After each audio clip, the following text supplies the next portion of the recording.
오늘 말씀은 복음의 능력은 지식이나 지위에서 나지 않는다고 하는 제목을 가지고 말씀을 전하려고 합니다. 오늘 본문을 요약하면 어부 출신인 베드로와 요한이 담대히 복음을 증거하며 또 보고 들은 것을 말하지 않을 수 없다고 증언하고 있습니다. 그러나 종교 지도자들은 사도들의 말에 비난하거나 부인할 것이 없다는 것을 알고 있으면서도 예수님의 이름으로 말하지 말고 또 가르치지 말라고 말하며 그들을 놓아주었다라고 오늘 본문은 말씀하고 있습니다. 오늘 본문 13절에서 14절의 말씀을 보면 복음의 능력이 지식이나 지위에서 나지 않는다고 말씀하고 있습니다. 본문에서 학문이 없는 범인이라고 하는 말은 공식적인 신학교육을 받지 못하고 랍비로서 전문적인 지위를 갖지 못한 사람을 지금 일컬어 말하고 있는 것입니다. 평범한 범인으로서 고기를 잡던 베드로와 요한이 성령에 충만하여 담대하고 또 논리 정연하게 복음을 전하고 있습니다. 그런데 이를 바라보던 종교 지도자들이 당황할 수밖에 없었습니다. 그 이유는 그들 곁에 나면서부터 걷지 못했던 자가 고침을 받은 이후 그들 앞에 증인으로 서 있기 때문입니다. 이처럼 베드로와 요한의 증언은 지식이나 지위에서 나는 말이 아니었습니다. 이들의 복음이 힘이 있고 능력이 되는 이유는 이 복음을 그들이 직접 보았고 그들의 삶을 함께 나누며 경험하였기 때문이라고 오늘 본문은 우리에게 말씀하고 있습니다. 이처럼 복음이 힘이 되고 능력이 될 수 있는 이유는 단순히 지식적으로 많이 배웠다고 해서 힘과 능력이 되는 것이 결코 아닙니다. 우리의 위치와 지위가 특별하다고 해서 또 힘이 있고 능력이 있고 설득력이 있는 그러한 증언이 되는 것은 결코 아니라고 말씀하고 있습니다. 이 베드로와 요한의 증거가 지식이나 지위에서 나오는 말이 아니었으며 가르치며 전파하며 고치고 또 십자가에 달리셨다가 부활하신 예수님의 삶을 직접 보았으므로 그리고 그 삶을 함께 살았던 깊은 이 경험을 통해서 나오는 말이었다고 성경은 우리에게 증언합니다. 목회자로서 복음을 증언할 때 목회자라고 하는 위치와 또 지위가 능력이 되지 않는다는 걸 알기 때문에 목회자로서 내가 만난 복음을 전하고 말하지 않으면 그 말씀에 힘이 되지 않고 능력이 될 수 없다는 사실을 알고 있습니다. 그러므로 우리가 예수님과의 친밀한 교제 안에 들어가야 하고 예수님을 깊이 알고 경험할 수 있어야 하는 것입니다. 둘째로 복음을 부인할 수 없는 환경을 주신 것에 대하여 오늘 우리는 감사할 수 있어야 합니다. 오늘 본문을 보면 이전에 복음을 부인했던 베드로, 지금 복음을 부인하고 있는 종교 지도자들, 이 둘의 모습을 보여주고 있습니다.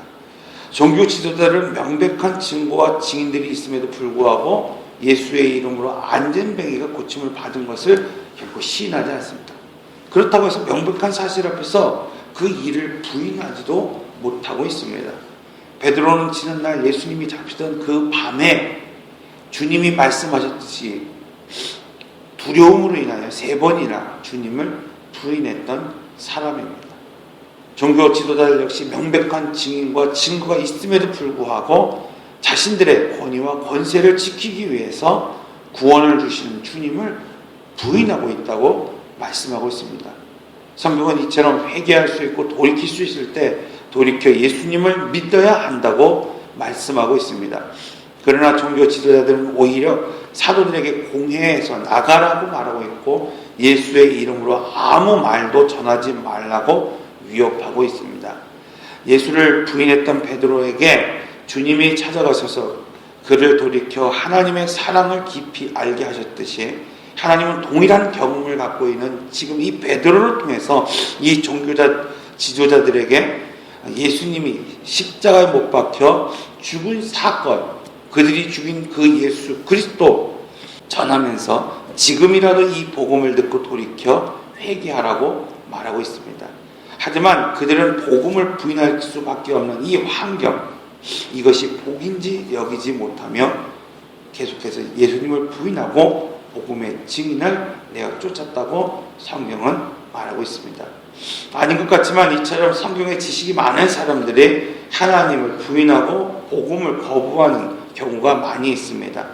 많은 경우 내가 좋아하는 이야기만 들으려고 하고 정작 들어야 할 이야기에 대해서는 침묵하고 듣지 않고 거부하는 사람들이 많이 있기 때문입니다. 이것을 우리는 육신에 속한 사람이라고 말합니다. 즉 복음을 들었고 예수를 믿는다고 하지만 결코 삶의 변화가 되지 않는 그리스도인입니다.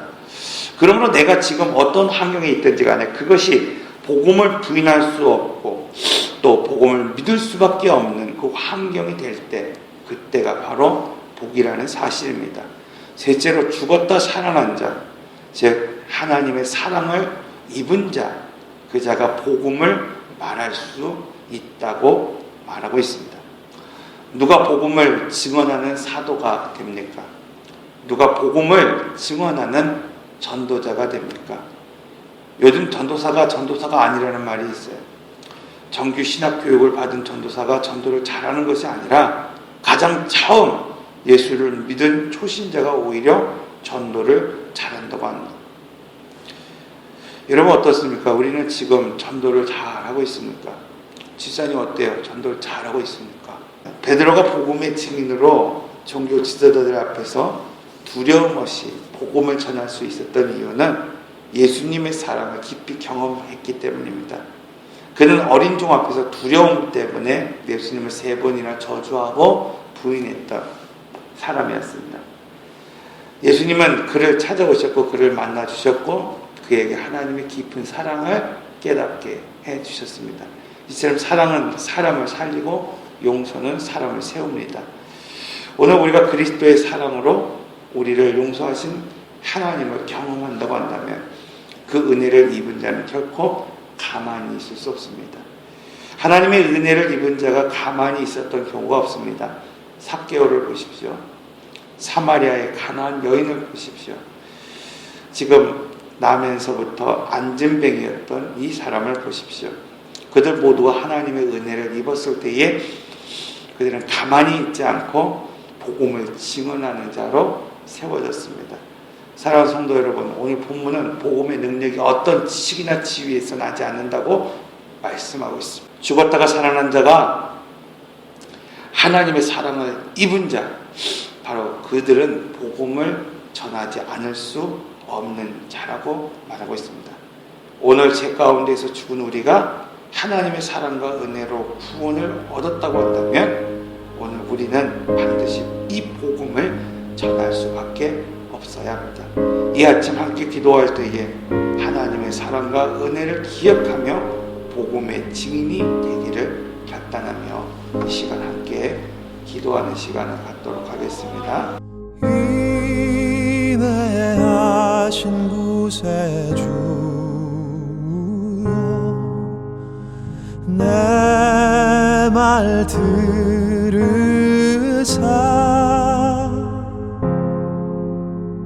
죄인 오라 하실 때에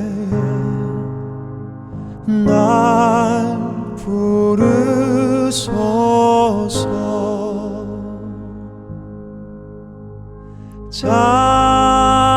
자비하신 보좌 앞에 꿇어 엎드려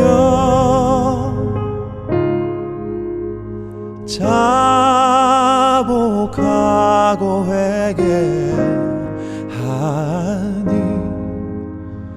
믿음 주소서.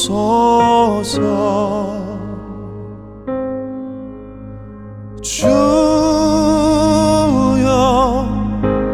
주여 내 말 들으사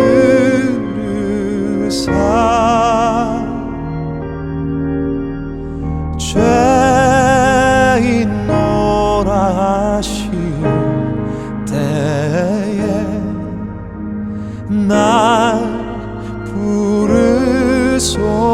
주옵소서.